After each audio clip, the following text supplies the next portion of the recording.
Hola y bienvenidos a un nuevo video de MC Math. Les saluda el profesor Marvin Casilla. Estoy muy contento de tenerlos aquí nuevamente. Vamos a hacer en esta ocasión la guía de continuidad educativa de la semana número 3 de lenguaje y literatura para estudiantes de segundo año de bachillerato.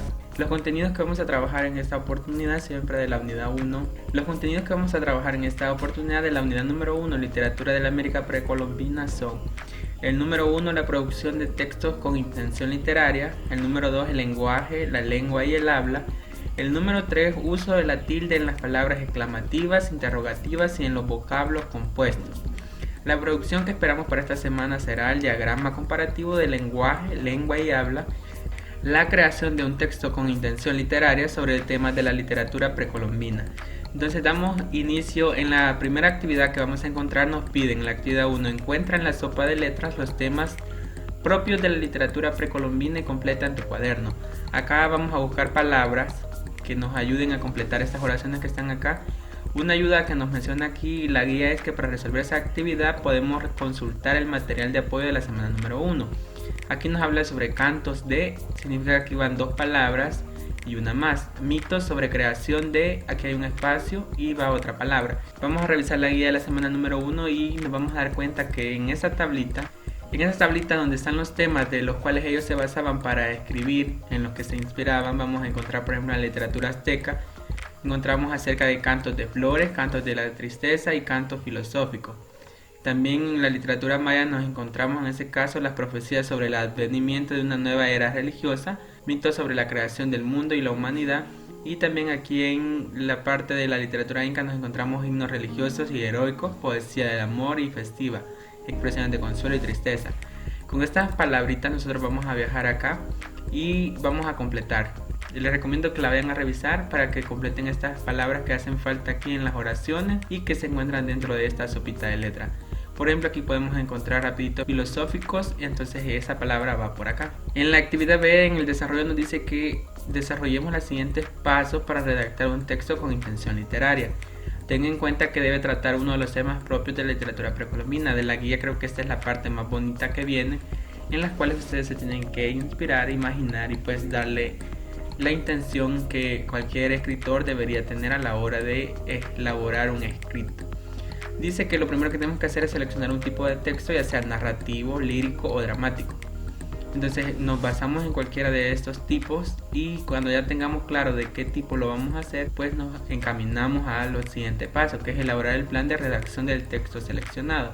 El tema del cual vamos a trabajar dice que decide si el texto tratará sobre flores, tristeza, creación del mundo, advenimiento de una nueva era, etc., siempre y cuando sea uno de los temas de la literatura precolombina. Entonces, de acuerdo a eso, ustedes seleccionan acá para empezar a trabajar. La audiencia y el propósito especifica a quién va dirigido el texto y cuál es su intención comunicativa. Por ejemplo, si es algún poema y a quién va dirigido, podemos poner ahí qué personas les gustaría recitar ese poema. Podemos especificar a quién. Estructura interna y externa. Define la cantidad y tipo de estrofas o los actos, escenas y cuadras. Si harás uso lineal del tiempo o no.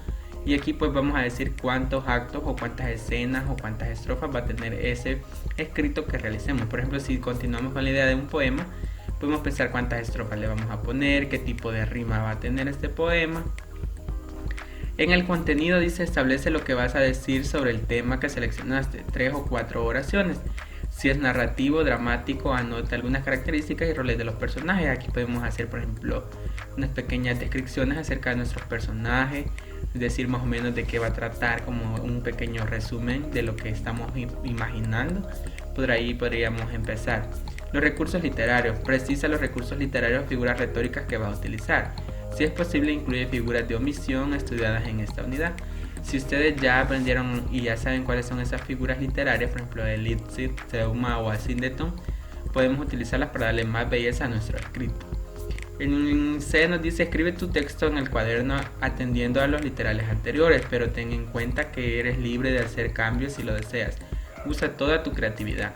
Entonces ahí queda como a decisión de ustedes acerca de lo que van a escribir. Pero recuérdense, como es una actividad, tratemos de darle la mejor forma posible para que este texto tenga calidad y pues sea bonito, llamativo y a la vez que tenga coherencia y cohesión. En la actividad número 3 nos dice que analicemos el texto siguiente y resolvamos en el cuaderno. Dice, en el sentido amplio, la comunicación puede definirse como un acto mediante el cual un emisor establece contacto con un receptor para transmitirle una información. La comunicación humana es consciente, aunque no siempre se basa en la transmisión a través de palabras, es decir, en el lenguaje. El lenguaje es un instrumento valiosísimo que el hombre tiene para materializar sus pensamientos. Nada existe que no pueda ser expresado verbalmente. Incluso para comunicarnos con nosotros mismos, cuando reflexionamos utilizamos el lenguaje, y esto es muy cierto. A veces nos regañamos a nosotros mismos cuando hacemos cosas que no debemos, o a veces nos aconsejamos, a veces nos reímos de nuestras propias cosas y siempre utilizamos lenguaje, usamos palabras. Además de la comunicación verbal, el hombre hace también uso del cuerpo, la cara, las manos, para transmitir información o para completar o reforzar la que se transmite a través de esas palabras. Siempre que nosotros expresamos un mensaje, nuestro rostro o nuestras manos nos ayudan a que este sea un poquito más claro. Por ejemplo, si estamos muy contentos, se nos nota con una super sonrisa, o si estamos molestos, se nos nota con una mirada o un gesto. La lengua es un sistema perfectamente estructurado en el que los elementos se oponen entre sí. Un signo alcanza su sentido por oposición a otro. Esa oposición se produce porque uno de ellos posee una característica o varias que el otro no tiene. Por ejemplo, el género masculino se opone al femenino, las vocales a las consonantes, caliente a frío, el fonema al fonema. En este caso, por ejemplo, cuando nosotros estamos hablando y en una oración no podemos decir algo que sea masculino y le pongamos un artículo, por ejemplo, la. Toda lengua, el español, el francés, el danés, etc., puede ser considerada como un conjunto de signos solidarios. Son solidarios porque entre ellos existe un orden que no puede alterarse sin que se vea alterado el conjunto. Gracias a esta característica de las lenguas, los niños pequeños pueden aprender a fabricar oraciones, muchas de ellas sin haberlas oído antes. La lengua presenta una regularidad en sus formulaciones. Y es bien interesante que de repente los niños no le decimos muchas cosas y ellos escuchan. Y luego de eso pues ya pueden expresarse, ya pueden decir, pueden redactar una oración completa. Por ejemplo, si tienen una necesidad de algo, por ejemplo, mamá tengo hambre, y en realidad ellos no saben que ahí están aplicando ya algunos conceptos, por ejemplo, sujeto, verbo y predicado, pero en sí ya saben la estructura de esa oración y la dicen correctamente, no dicen hambre, mamá tengo, sino que mamá tengo hambre en este caso. El habla es el modo concreto e individual que cada uno de nosotros tiene de utilizar nuestra lengua. Por ejemplo, en el plano fonético, un mismo sistema fonológico nos permite utilizar los mismos fonemas, pero entre dos hablantes uno diría buenos días y otro buenos días. La diferente pronunciación de los fonemas no impedirá la comunicación. Y esto sucede más que todo cuando hablamos con personas de la tercera edad, que a lo mejor no recibieron la educación que nosotros actualmente sí hemos recibido, pero no por eso dejamos de entenderles lo que nos quieren comunicar. Pero es así, cuando nosotros usamos palabras para referirnos a algo, a veces nos podría ocasionar risa, pero en realidad las personas consideran que esa es la palabra correcta. La lengua es colectiva, pertenece a toda la comunidad de hablantes, es abstracta, está en la mente de los que la hablan y es única, es la misma para todos los hablantes aunque estén separados por miles de kilómetros o permanezcan a niveles culturales diferentes. Utilizamos el mismo mecanismo para comunicarnos, independientemente del idioma en el que hablemos. Sin embargo, el habla es individual. Cada individuo utiliza de manera diferente el sistema. Concreta, son mensajes específicos. Claro, cuando nosotros queremos comunicar algo, pues lo hacemos de forma directa. Y múltiple, hay tantas hablas diferentes como individuos que utilizan esa lengua. Una lengua o idioma es un código elaborado por una comunidad que ha desarrollado una cultura propia. Esta comunidad tiene un modelo ideal de la lengua, que todos sus hablantes reconocen. Es un sistema lingüístico lo bastante diferenciado con respecto a otros u otros del mismo o de distinto origen, como para impedir la intercomunicación sin otros medios entre sus respectivos hablantes. Y este es un texto pues tomado de José López Falcón. De acuerdo al texto que acabamos de leer, dice que elaboremos un cuadro o un diagrama para diferenciar lenguaje, lengua y habla. Puedes utilizar un cuadro de comparación y contraste, un diagrama de Venn, triple o una hoja de comparación. En la descripción de este video les voy a estar dejando los links para que vayan a revisar las definiciones de estos acá, por si no sabemos cómo crear un cuadro de comparación, un diagrama de Venn, triple o una hoja de comparación. En este caso yo les sugiero que hagan un cuadrito comparativo. Resulta a veces un poco más sencillo a la hora de poderlo analizar y pues para ustedes para poderlo elaborar en este caso. Pero no les voy a cortar la creatividad en este caso. Si ustedes están interesados en hacer un diagrama de Venn o una hoja de comparación, pues está excelente. Pasamos a la actividad número 4. En la actividad número 4 dice: lee la siguiente información y resuelve. Acentuación de interrogativos y exclamativos. Los pronombres que, cuál, cuáles, quién, quiénes, cuánto, cuánta, cuántos o cuántas, cómo, dónde y cuándo llevan tilde cuando forman parte de oraciones interrogativas o exclamativas, tanto directas como indirectas. ¿Qué? Por ejemplo, ¿qué estás buscando? Es estilo directo. ¿Cuál? Me pregunto cuáles eran los míos, estilo indirecto. ¿Quién? Miren quién llegó, estilo directo. ¿Cuánto? Me sorprende cuánto sufre la gente, estilo indirecto. Tenemos también cómo. ¿Cómo hiciste para llegar tan temprano? Estamos en el estilo directo. ¿Cuándo? No recuerdo cuándo es el acto. ¿Dónde? Vean dónde estaba, estilo directo. Entonces aquí tenemos algunos ejemplos de cómo se utilizan estos pronombres. Está la forma directa y la forma indirecta en cuando los usamos. La forma directa está aplicada en este caso cuando utilizamos ya sea exclamación o interrogación, y en una forma indirecta cuando no estamos haciendo uso de estos signos lingüísticos. Sin embargo, estos términos no llevan tilde si ellos mismos no son interrogativos o exclamativos, aunque estén en oraciones interrogativas o exclamativas. Ejemplo: ¿será Manuel quien vino? ¿Contestará cuando te lo indiquen? Quien quiera oír que oiga. Y aquí nos dejan la fuente también de dónde fue sacada esta información. Hay que tener muy en cuenta toda esta información a la hora de realizar la actividad.